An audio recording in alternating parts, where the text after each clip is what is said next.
The first snow of December settled softly upon the rooftops of Ashcroft Manor, painting the old estate in a deceptive cloak of purity. From the outside, the ancestral home looked every bit the proud residence of one of England's oldest noble families. Inside, however, elegance concealed anxiety, whispered accusations, and the desperate fear of scandal. Lady Eleanor Ashcroft stood alone beside the tall library window, watching delicate snowflakes disappear into the gray morning mist. At 28 years old, she had long ceased expecting miracles. Society had already decided who she was. A spinster, too quiet to attract suitors, too sensible to inspire romance, and too old to be considered a desirable bride. She had once dreamed of love. Years ago, she had imagined walking through a cathedral in an ivory gown while someone looked at her as though she were the only woman in England. But dreams faded. Reality remained. Her younger sister, Lady Beatrice Ashcroft, possessed everything Eleanor never had. Beatrice's golden curls, sparkling laughter, and effortless charm made her the darling of every ballroom in London. Gentlemen competed for a single dance with her, while Eleanor often spent entire evenings seated beside elderly widows, politely smiling as others enjoyed the music. She never complained. Someone had to remain practical. Someone had to quietly solve every family crisis. That someone was always Eleanor. A sharp knock interrupted her thoughts. Eleanor, her mother's strained voice called from beyond the door. Come at once. She straightened her simple navy morning dress and walked calmly toward the drawing room. The moment she entered, she sensed disaster. Her father paced furiously before the fireplace. Her mother sat rigidly upon a velvet sofa, gripping a folded letter so tightly that her knuckles had turned white. Several servants lingered uneasily near the doorway before quickly retreating. No one spoke, until her father finally stopped pacing. Your sister has disappeared. Eleanor blinked once. What do you mean? I mean, Lord Ashcroft replied through clenched teeth, that Beatrice has abandoned this family. Her mother's eyes filled with tears. She left before dawn. Silence swallowed the room. Eleanor's heart sank. Only yesterday the household had celebrated the arrival of an official invitation from His Grace, Duke Alexander Ravenshire. The Duke had requested a private meeting before announcing his engagement to Beatrice, a union that would elevate the Ashcroft family to unimaginable prestige. Now everything had collapsed. Her father threw another letter upon the table. Read it. Eleanor unfolded the page carefully. The handwriting belonged unmistakably to Beatrice. Forgive me. I cannot marry a man I do not love. Edward and I have left England together. Please do not search for us. I choose love instead of duty. The letter slipped from Eleanor's trembling fingers. She ran away. Her mother covered her face. With a common baron's second son.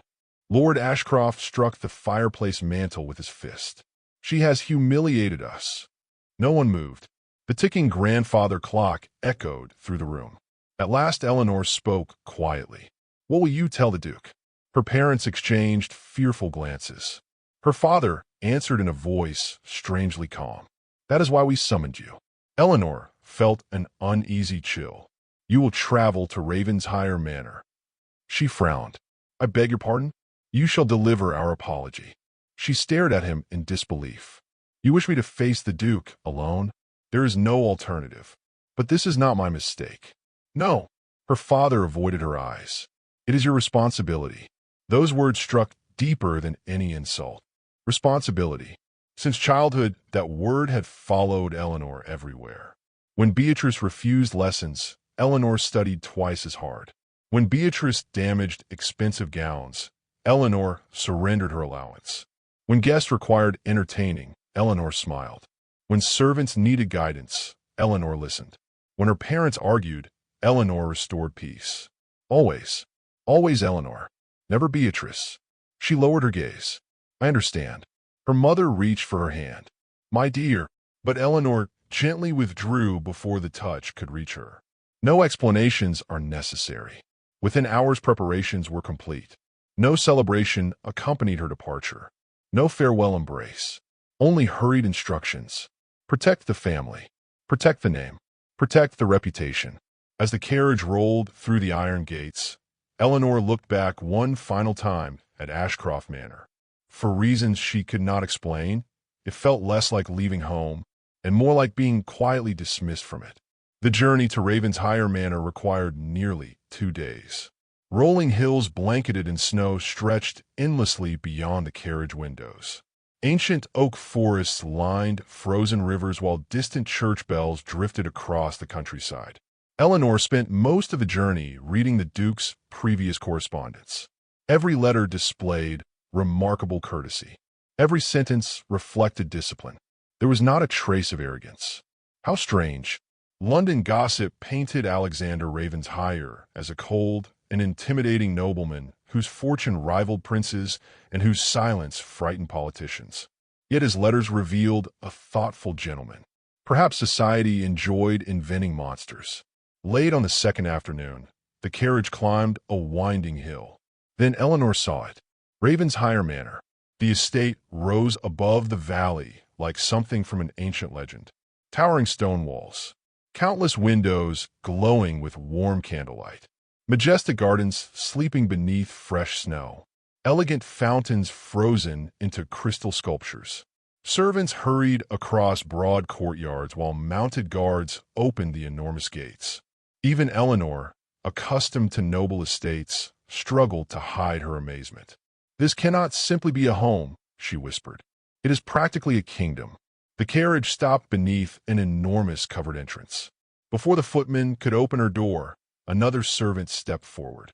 "Lady Eleanor Ashcroft." "Yes, His Grace is expecting you." Expecting her? Not furious? Not offended?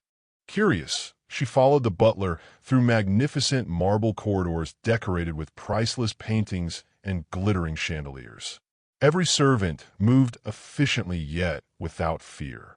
Unlike many aristocratic households, Ravenshire Manor felt orderly rather than oppressive. Finally, they reached a pair of carved oak doors. The butler opened them. Lady Eleanor Ashcroft. Inside stood a man beside the enormous fireplace. Tall, broad-shouldered, dark-haired. His black evening coat fit with effortless elegance, while his calm gray-blue eyes regarded her with composed curiosity. This could only be Duke Alexander Ravenshire. He neither smiled nor frowned. Instead, he inclined his head politely. "Lady Eleanor." She curtsied. "Your Grace." He dismissed every servant with a single glance. The room became silent. Only the fire crackled softly. "I expected your sister," he said. Eleanor took a slow breath. "So did I." For the first time, surprise flickered across the Duke's face. He gestured toward a chair. "Please." She remained standing. "I fear I do not deserve your hospitality." "Why?" Her voice almost faltered. "Because I have come bearing terrible news." Alexander folded his hands behind his back.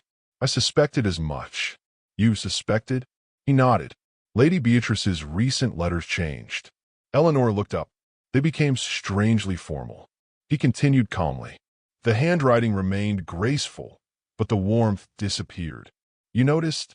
"I noticed many things." Silence returned. Eleanor realized there would be no easy escape. She reached into her reticule and withdrew Beatrice's farewell letter. "This belongs to you now." The Duke accepted it without haste. He read every line, folded the paper, placed it upon the desk, then looked directly into Eleanor's eyes. "I assume your parents wished you to invent another story." She hesitated. "Yes, and yet you chose honesty." "I could not begin our acquaintance with a lie." A long pause followed. "So," Alexander finally said, "Lady Beatrice fled with another gentleman." "Yes." "You knew nothing beforehand?" "I swear it." "You still came." "I believe someone should apologize." He studied her face carefully, not searching for beauty, searching for truth. At last he spoke. "Thank you." Eleanor blinked. "Thank you for respecting me enough to tell the truth."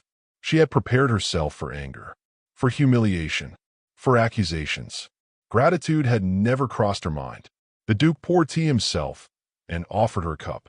"It appears," he said quietly, "that everyone underestimated both sisters." She accepted the tea with slightly trembling hands. "What do you mean?" I expected to marry the beautiful Lady Beatrice." He paused. "Instead, fate has introduced me to the honest Lady Eleanor." For reasons she could not explain, Eleanor felt her heartbeat quicken. Outside, snow continued falling across Ravenshire Manor. Neither of them yet realized that the greatest scandal in England had only just begun. By the time evening arrived, dinner had been prepared for the Duke and his unexpected guest. Neither could foresee that before the night was over, a single sentence spoken across a candlelit table would alter both of their lives forever. The great dining hall of Ravenshire Manor glowed beneath dozens of crystal chandeliers, their warm candlelight dancing across polished mahogany and gleaming silver. Portraits of long-dead dukes watched from the walls as servants moved with silent precision, serving course after course of an elegant supper. Yet despite the grandeur surrounding her, Lady Eleanor Ashcroft could scarcely taste a single bite. She had come to apologize. Nothing more. Every moment she remained beneath the Duke's roof felt improper, as though she occupied a place never intended for her. Across the table, Duke Alexander Ravenshire observed her quietly. Unlike most noblemen she had encountered, he seemed entirely comfortable with silence. He did not force conversation for the sake of appearances. Instead, he listened to the crackling fire, the distant winter wind beyond the windows, and to the woman seated opposite him. Finally, after the servants withdrew with the final course, he spoke. "Lady Eleanor." She looked up. "I owe you another apology, Your Grace." He raised an eyebrow. "For what?" "For my family's disgrace. My sister's actions have wasted your time and dishonored the understanding between our houses." Alexander rested his hands lightly upon the table. "You continue apologizing for choices you did not make." "I represent my family." "And who represents you?" The question struck her speechless. No one had ever asked such a thing. For years, she had represented her parents. She had represented the Ashcroft name. She had represented her younger sister whenever Beatrice shirked responsibility. But herself? She no longer knew who that woman was. Alexander's voice softened. "You carry burdens that belong to others." Eleanor managed a faint smile. "It has become a habit, a dangerous one." Silence settled again. At tea last, the Duke rose from his chair and walked toward the enormous windows overlooking the snow-covered gardens. "I've spent nearly 15 years in London's highest circles." His reflection shimmered against the dark glass. "I have met women celebrated for their beauty, their wit, their fortunes, and their family connections." He turned to face her. "Yet very few have shown me honesty." Eleanor lowered her eyes. "I merely told the truth." Precisely that. He walked back toward the table. "Do you know how unusual that is?" She gave a quiet laugh. "I suspect I have never been fashionable." No, his expression became unexpectedly warm. "But perhaps fashion has very little to do with character." For the first time in years, Eleanor found herself smiling without forcing it. The moment surprised them both. Alexander noticed how her reserved expression transformed when she smiled, how kindness illuminated features that London society had overlooked simply because they were quieter than her sister's dazzling beauty. He wondered how many people had failed to truly see her. Far too many. The following morning, Ravenshire Manor awakened beneath fresh snow. Eleanor intended to depart immediately. She instructed the housekeeper to prepare her carriage and carefully packed the few belongings she had brought. She fastened the final clasp of her traveling case. A knock sounded at the door. "Come in." The Duke's elderly butler entered.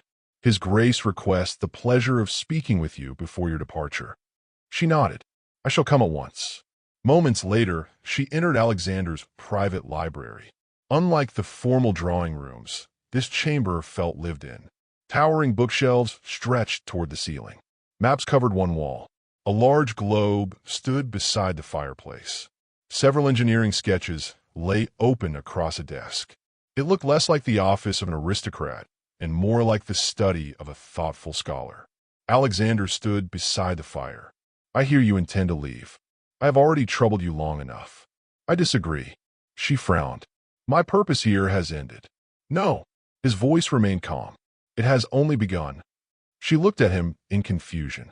He motioned toward the chairs. "Please sit." Reluctantly, She obeyed. Alexander remained standing for several moments, as though choosing every word with great care. When my father arranged this engagement, he believed I required a beautiful wife. Eleanor remained silent. He believed beauty inspired loyalty. A faint smile crossed Alexander's face. He was mistaken. He met her eyes. I require honesty. She sensed the conversation moving somewhere impossible. Her pulse quickened. He continued. Yesterday, for the first time in many years, someone spoke to me without calculation. Your Grace, you expected nothing from me. I expected your anger. And instead, you thanked me. Alexander nodded. Because you respected me enough to tell the truth. The room became impossibly still. Then he said the words Eleanor never imagined hearing. Lady Eleanor. He stepped closer. Will you marry me? Everything stopped. The fire, the wind, even her breathing. She stared at him. Surely she had misunderstood. I beg your pardon? I wish to marry you. Her face lost all color. This is impossible. What? Because... She almost laughed from disbelief. Because I am the wrong sister. You are the truthful sister. I am 28. I know. I have no remarkable beauty. I disagree. I possess no great dowry. I possess enough wealth for both of us. She rose abruptly. You cannot mean this. I have never spoken more seriously. She shook her head. No. Alexander looked surprised. No. You scarcely know me. I know enough. You know only that I carried unpleasant news. I know that when given the opportunity to lie for your own comfort, you chose integrity instead. He paused. I know that your servants speak of your kindness. She looked startled. You spoke with the servants? I always speak with the people who truly know a household. He smiled slightly. They admire you. Her eyes filled unexpectedly with tears. No one had ever asked the servants what they thought of her. No one except him. Word traveled through Ravenshire Manor faster than winter wind. Although the Duke had shared his proposal with no one, servants noticed the length of their conversations, the unexpected warmth in his Grace's manner, and Lady Eleanor's visible astonishment. Rumors quietly spread. By afternoon, London had begun whispering. Within days, the whispers became headlines in drawing rooms across the city. The Duke intends to marry the older Ashcroft's sister. The Spinster? Impossible. He must be seeking revenge. It cannot last. The gossip reached Ashcroft Manor before Eleanor herself returned.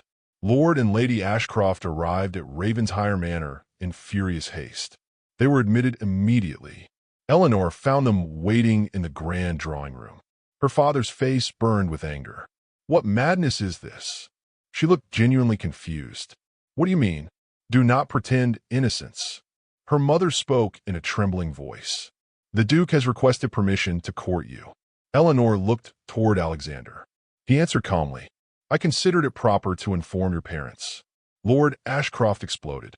This was Beatrice's match. Alexander's expression hardened. Lady Beatrice abandoned it. She may yet return. Alexander's reply was immediate. I do not intend to marry someone who has already chosen another man. His words echoed through the room. Lord Ashcroft turned sharply toward Eleanor. You will refuse him. She stared at her father. Father, you owe this family everything. I have given everything. You will give one thing more. Alexander stepped between them. No. Silence.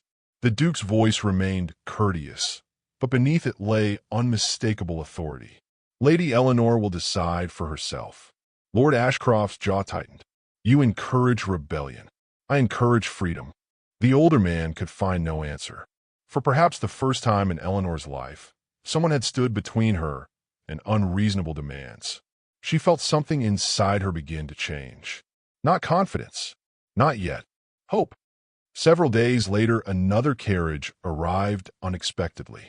Beatrice had returned. Her fine traveling clothes were dusty. Her eyes were swollen from crying. The handsome gentleman for whom she had abandoned everything had deserted her in France after discovering she possessed no independent fortune. She rushed toward Eleanor. Sister, Eleanor embraced her instinctively. I'm glad you're safe. Beatrice pulled away. You must refuse the Duke. Eleanor stared. What? He was meant for me. You chose another. I made a mistake. She grasped Eleanor's hands desperately. "Please." Their mother joined them. "Think of your sister." Eleanor looked from one face to another. For 28 years, she had always yielded. Always. But now another face appeared in her thoughts. Alexander, the first man who had asked what Eleanor herself wanted. She answered quietly, "I cannot make this decision for anyone except myself." Beatrice's expression changed. "You would truly take everything from me?" Eleanor's heart broke. "I never wished to take anything. But you are." She fled the room in tears. Lord Ashcroft glared at his eldest daughter. "I scarcely recognize you." Eleanor whispered words she never imagined herself capable of speaking. "Perhaps for the first time, I am beginning to recognize myself." That evening Alexander found her walking alone through the snow-covered gardens. Moonlight shimmered upon frozen fountains. She stood beneath an ancient oak tree, her breath forming tiny clouds in the cold air. "You look troubled." She smiled sadly. "My family believes I have betrayed them." "Have you?" "I don't know anymore." He stood beside her. When people grow accustomed to someone's sacrifice, they often mistake it for obligation. She looked toward the stars. "I never wanted to disappoint anyone. You never disappointed me." She turned toward him. For several quiet moments, neither spoke. Then Alexander gently took her gloved hand. Not possessively, not boldly, simply offering comfort. "You deserve to choose your own future." Warm tears slipped silently down Eleanor's cheeks. No one had ever spoken those words to her before. She squeezed his hand in return, not as a promise, not yet, but as the first fragile step toward trusting that happiness might still be possible. Neither of them noticed the shadow watching from an upstairs window. Lady Victoria Blackwood, one of London's wealthiest and most ambitious noblewomen, had arrived at Ravenshire Manor only moments earlier. She had fully expected to become the next Duchess of Ravenshire. Instead, she had witnessed the Duke standing hand in hand with the woman society dismissed as an aging spinster. Humiliation quickly hardened into jealousy. "If I cannot have the Duke," she whispered coldly, "then Lady Eleanor Ashcroft shall never become his Duchess."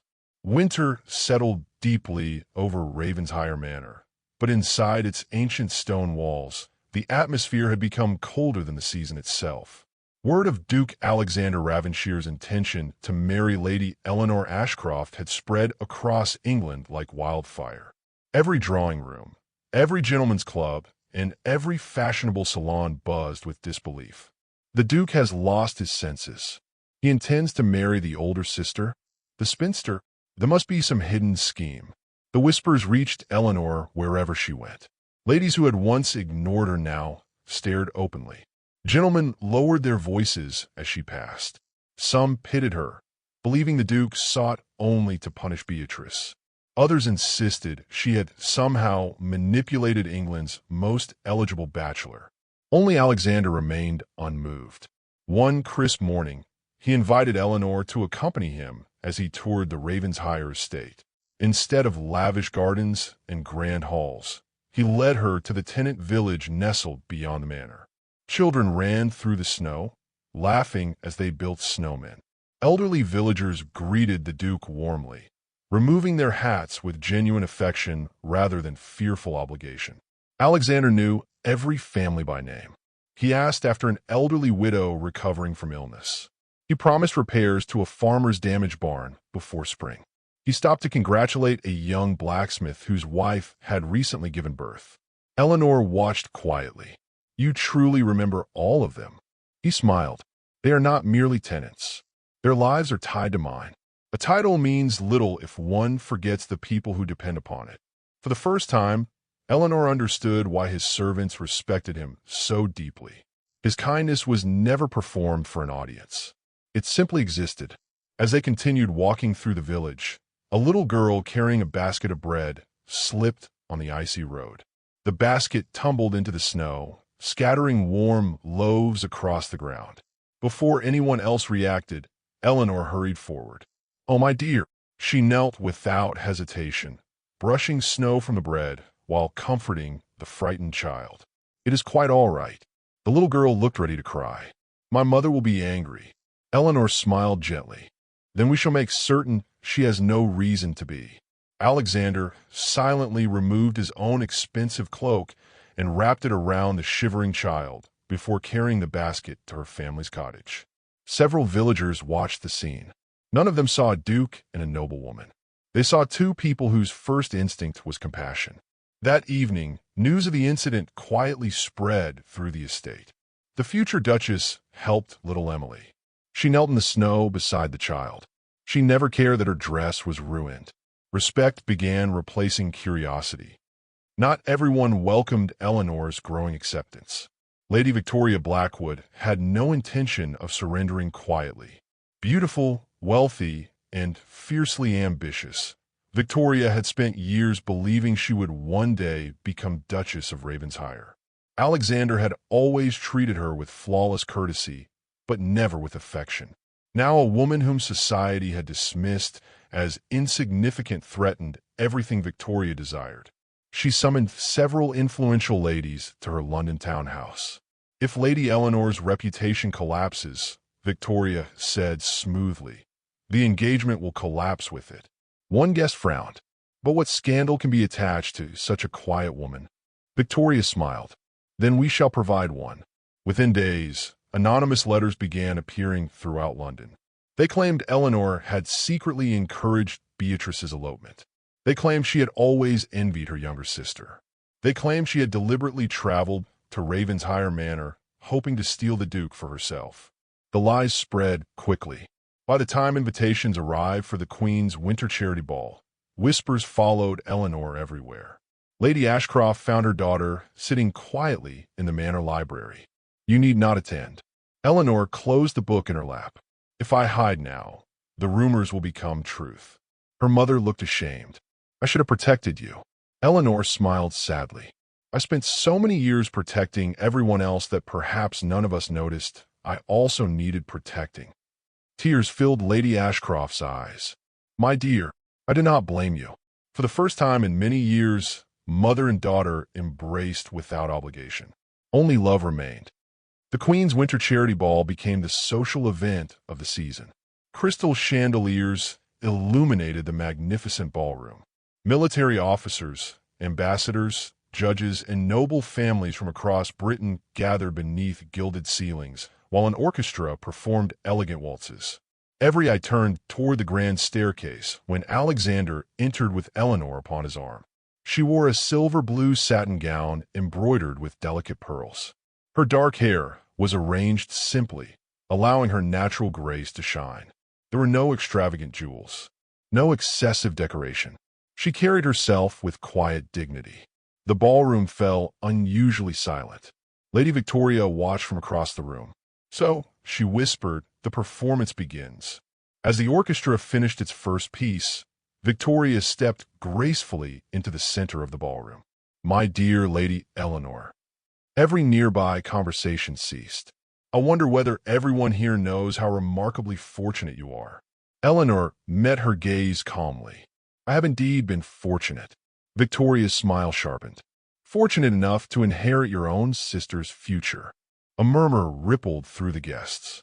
Before Eleanor could answer, another voice echoed across the ballroom. "I shall answer that." Beatrice Ashcroft stepped forward. She had arrived unexpectedly. Her expression was filled with regret. For a moment, Eleanor feared another public accusation. Instead, Beatrice faced the assembled nobles. "I owe my sister and His Grace the truth." The ballroom became utterly silent. "I abandoned the Duke." She lifted her chin. "No one forced me. No one deceived me. My sister begged me to think carefully before I fled." She looked directly at Eleanor. "I refused to listen." Whispers spread through the crowd. Beatrice continued, "Everything written about Lady Eleanor is false. I alone disgraced my family. I alone caused this scandal." She lowered her eyes. "My sister spent her entire life cleaning the messes I created." Lady Victoria's confident smile slowly disappeared. Alexander stepped beside Eleanor. "There is still more." He nodded toward his solicitor, who produced several folded letters. These anonymous accusations were investigated. The solicitor spoke clearly. "The handwriting has been identified." He unfolded one letter. They were written by Lady Victoria Blackwood's personal secretary under her direct instruction. Gasps echoed throughout the ballroom. Victoria's face turned pale. "You cannot prove." "I can." The solicitor presented signed testimony from the secretary himself. Several noble witnesses examined the documents. The evidence was overwhelming. Lady Victoria realized she had been defeated. Without another word, she turned and hurried from the ballroom, her reputation shattered by her own deceit. A profound silence remained. Hundreds of guests now looked toward Alexander. Many expected him to quietly continue the evening. Instead, he walked to the center of the ballroom and gently took Eleanor's hand. "My friends," his calm voice carried effortlessly through the hall. "When my father first arranged my marriage, he believed I needed beauty." He smiled at Eleanor. "I have since discovered something far more valuable." He turned toward the assembled guests. "I have found courage. I have found kindness. I have found unwavering honesty." He looked only at Eleanor. Lady Eleanor Ashcroft never stole another woman's future. She rescued mine. Emotion filled the ballroom. Alexander slowly knelt before her, not as a theatrical display, but as a man speaking sincerely from his heart. "My lady, the greatest mistake of my life would have been allowing you to leave this house believing you were unworthy of love." He withdrew a small velvet box. Inside rested an exquisite sapphire engagement ring surrounded by brilliant diamonds. "Will you do me the greatest honor of becoming my wife and the next Duchess of Ravenshire?" Tears shimmered in Eleanor's eyes. For 28 years, she had believed herself invisible, unwanted, forgettable. Now, before the highest society in England, the greatest gentleman she had ever known looked at her as though she were the only woman in the world. She laughed softly through her tears. Yes, the single word seemed to lift every weight she had carried since childhood. Alexander rose and placed the ring upon her finger. The ballroom erupted into applause. Even many who had once doubted her now stood in admiration. Not because she had married a duke, but because she had remained honorable when dishonor would have been easier. 3 months later, the bells of St. Michael's Cathedral rang joyfully across the countryside. Snowdrops had begun blooming beside the ancient stone pathways as guests gathered for the wedding. Eleanor walked slowly toward the altar wearing an elegant ivory gown trimmed with delicate lace and seed pearls. There was no fear in her heart, only peace. Alexander waited beneath the cathedral's stained glass windows, smiling with a warmth few had ever seen from the reserved duke. When their vows were complete, he leaned close and whispered, "I never married the wrong sister." Eleanor smiled through happy tears. "No." He gently kissed her forehead. "I married the woman destiny had been leading toward me all along." Months later, Ravenshire Manor flourished under its new duchess. Eleanor established schools for the estate's children, expanded the village infirmary, and personally ensured that widows and elderly tenants were cared for during harsh winters. She became beloved not because of her title, but because she never forgot what it felt like to be overlooked. One peaceful evening, she stood beside Alexander in the manor gardens as the sun set beyond the rolling hills. He slipped his hand into hers. "Do you ever wonder what would have happened if Beatrice had not run away?" Eleanor smiled thoughtfully. "I used to, and now." She looked toward the golden light stretching across the estate. "Now I simply thank God that sometimes our greatest heartbreaks become the doorway to our greatest blessings." Alexander kissed her hand.